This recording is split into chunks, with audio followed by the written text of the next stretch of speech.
Ayun mga kasambahay, good morning. So magpaksiw pala ako ng bangus. So lagyan natin ng kamatis yung ating paksiw na bangus. Sarap kapag maraming kamatis para malasa talaga siya.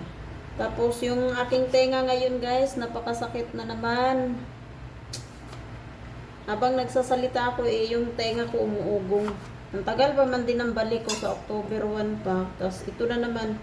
Hindi ko sinusundot yung tenga ko pero hindi ko alam bakit bumabalik yung infection ng tenga ko Hindi ko na nga ginagalaw kasi natatakot na akong hindi ko na nililinis. Balik ko is October 1 pa. So na yun siya, CT scan pero hindi ko pa alam kung maano ako niyan kasi gawa ng tulad nito may may infection nga. Kasi sabi ng doktor sa akin, maganda daw talaga kapag ka-CT scan is walang-wala na talaga yung infection ng tenga ko. So yung tenga ko is kailangan na talaga siyang operahan guys. Pero hindi ko pa alam kung kailan yung schedule ko talaga. Ito nga CT scan lang, napakatagal kung last pumunta ko doon is June ba yun? April, May. May yata yun na nagpunta ako doon. Tapos ang balik ko ulit is tong October. Ang tagal yung Gusto ko na matapos yung nararamdaman ko sa tenga ko Kasi mahirap kumilos-kilos kapag ka may nararamdaman ka sa katawan mo. Yung tipong ingat na ingat ka na nga para hindi mo maano yung tenga mo. Ayan, nagtutubig naman. Ito na maoperahan para wala na akong iisipin ba. Mahirap talaga yung wala kang pera no. Wala kang choice kundi mag-antay sa libreng hospital talaga. Pero sige lang.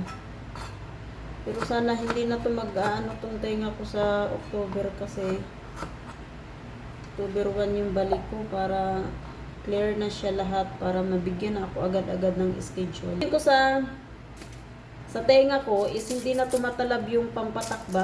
Wala ayan umuugong lang, parang feeling ko tuloy yung inano kong gamot nandoon pa rin. Akong patak yung unang lagay talaga sa tenga ko na meron din akong antibiotic na iniinom. As in, isang lagay ko lang, isa or dalawang lagay ko lang doon sa yung pampatak ng tenga ko. As in, wala lahat. Gumaling. Ngayon, wala na, hindi. Ang dami ko ng pampatak dyan sa tenga ko. Wala, hindi pa rin siya Yun, nawawala naman itong mga ilang to. Nawawala na naman siya, pero bago matanggal yung gamot na pinapatak ko, tagal. Siguro ilang araw bago mawala. Kagaya nito, kahapon ako naglagay ng gamot. Nandoon pa rin sa tenga ko. Parang hindi siya nawawala. Kaya tuloy, parang umuugong lalo yung tenga ko. Kaya may na ako, kaya may PWD na ako na ID kasi gawa ng dito sa tenga ko. Gusto kong pumunta sa doktor. Ganun pa rin naman ang ibibigay sa akin. Yung pampatak pa rin naman. Gusto ko yung antibiotic ba para mawala talaga ng tuluyan yung Pero syempre, doktor yung nakakaalam kung ano talaga yung ibibigay. Yung iba ko naman na pampatak, dalawang gamit ko lang kasi hindi siya hiyang sa tenga ko kasi kapag pinapatak ko masakit yung tenga ko, parang tubig yung nakapasok sa tenga ko ba. Hindi kagaya nitong iba kong gamot na pag ipinapatak ko wala akong nararamdaman na sakit. So yung iba tinigilan ko kasi imagine pag sumasakit pag nalagyan yung tubig ko, parang pati utak ko itinalikot. Tapos sana kung masitis ka na ako, kailangan sana mabigyan ako ng madali ang schedule sa operasyon kasi masakit ang aking tenga. Kung may pera lang sana ako, hindi na ako nagtatagal-tagal nito, baka napaoperahan ko na itong tenga ko. Yun, lagyan ko siya ng konting toyo para may yung kulay, ayaw ko yung maputla na paksiw para malasado. Turay ay bigit na. Lalo na kapag nagsasalita ka na nakatalikod ka sa akin, ay wala talaga akong maintindihan. Kaya nga pag pinapakita ko yung ID ko nga sa pag bumibili ako, pinapakita ko yung ID, tinatanong nila sa iyo to, ma'am. Hindi kasi kapanipaniwala ba na itong babae ito bingi na to. Hindi ko kagustuhan na masira yung aking tenga.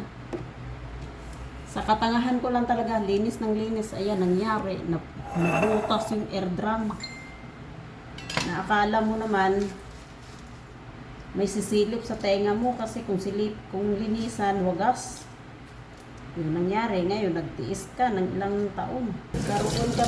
Nagkaroon ka tuloy ng PWD na IT. Which is hindi siya maganda guys kasi imagine, tingnan ka na bungol ka, luray. Pa siguro malaki yung yung nababawas sa kasi parang malaki yung nababawas sa gamot at saka pagkain. Yung ganun sa PWD. Pero wala akong kakailang, basta okay lang sana tong tenga ko.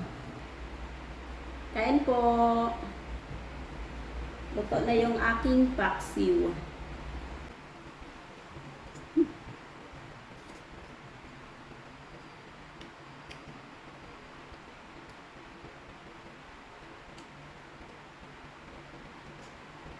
Init.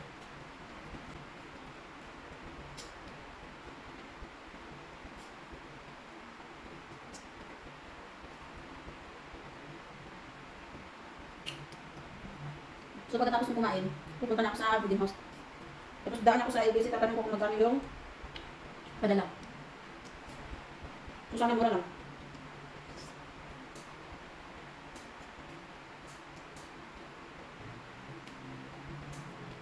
Oh my god, ang sakit ng tainga ko. Maano siya, tawag dito umuubong siya tapos yung may sumasabay siyang sakit. Bumili pala ako ng aqua sinada. Pabi man ako. So ito pala yung ipatak ko pala sa tenga ko kasi ang linis din pala to Ang linis dito siya ng tenga ko. Ng tenga kasi yung nagpaano ako doon sa hospital doon sa PGH. Ito yung pinatak sa akin. Tapos pinasa ko na lang, pwede naman siya, ayan may nakalagay na pwede siyang sa tenga. Tsaka syempre nag-ano din ako sa doktor kung so nakikita ko na yun yung pinatak kasi sa takan din niya ako niyan. So yun yung ipatak ko ngayon kasi sabi sa akin pala is kasi ayaw kong sundutin niya, sabi sa akin, huwag nang sundutin niya ang tenga mo, patakan mo na lang siya, at kusang lalabas na yung dumi ng tenga mo. Kasi pag maglagay na ako ng maglagay ng gamot, baka hindi siya matanggal yung infection kasi may dumi. Baka haharang yung dumi doon sa tenga mo na imbis na wala yung infection. So bumili na ako niyan kanina kasi gawa ng nakutupo kasi sa tenga ko, naiinis na talaga ako. Tapos napunta pala ako kanina sa NBC, tinanong ko kung magkano yung bayad nila sa package. So sabi sa akin, yung pinakamalaki daw nila is 2,000. Buti na lang hindi by kilo. Malaki sa kanila is 2,200. And then, yung sa plano namin ay padala din sana namin yung washing machine at saka yung salamin. Hindi sila umaano kasi baka daw masira at saka yun, baka daw mas malaki pa ang shipping kaysa doon sa So sabi ko na lang doon sa kapatid ko dito sa sa boarding house. Maghanap na lang siya ng bibili doon sa salamin at saka sa washing machine naman yung kapatid namin na nandito nung din. Bibigay na lang namin. Kasi naisip ko na yan yung ipapadala yung washing machine. Tapos depende pa daw yun siya guys sa sa laki o sa sukat ng washing box. Tapos sabi ko kahit ko palalagyan siya ng handle with care, sabi ko oo daw. Hindi lang nila maipangako na makakarating doon ng safety kasi syempre maramihan yan. Yun sabi sa akin. So parang hindi masayang yung bayad mo, huwag nang ituloy. So ang ipapadala lang namin is yung mga damit, yung foam. Yung foam pwede siya kasi huwag lang yung baka saglit kasi hindi lang talaga sila nagaan. Kasi syempre pag natanggal na daw yung sa kanila, parang wala na silang tama po yung ko kanina hindi na nila ma-monitor kung naalis na daw yung sa kanila. Sakit talaga yung tenga ko. Baka pag hindi ko na kaya, ipapacheck up ko na ulit kung ano po kasi hihingi ako ng antibiotic. So guys, ito yung gamot ko na pag ipinapatak ko sa tenga ko is masakit yung tenga ko. Tapos ito, hiyang sa akin to, pero parang hindi na nga tumalab sa tenga ko ito. Dalawa to nagdoble ako ng bili. Tapos ito yung bigay sa akin huli. 4 lang pala, 3 yung gamot ko. Ito yung huli sa akin na binigay sa akin ni Doc doon sa PGH. So libre lang to, walang bayad to. So ito yung binigay sa akin na pinatak ko dito kahapon sa tenga ko. Tapos yun parang hindi naman siya masakit pero wala na. Tulad ng sinabi ko is hindi na siya tumalab sa tenga ko. Tapos ito yung pang ko sa ko. So hindi mo imagine kung gaano siya diba? So ingat guys sa mga mahilig magkalikot ng mga tenga, iwas-iwasan nyo yan kasi kung ayaw nyo matulad sa akin, napakahirap. Talaga appointment, lahat ng So, ayun guys, thank you for sa lahat ng mga nanonood ng aking video. Salamat po sa inyo. Sa mga hindi pa po nag-subscribe, please pakisupport po ng aking munting channel. Bye guys, God bless, have a good night.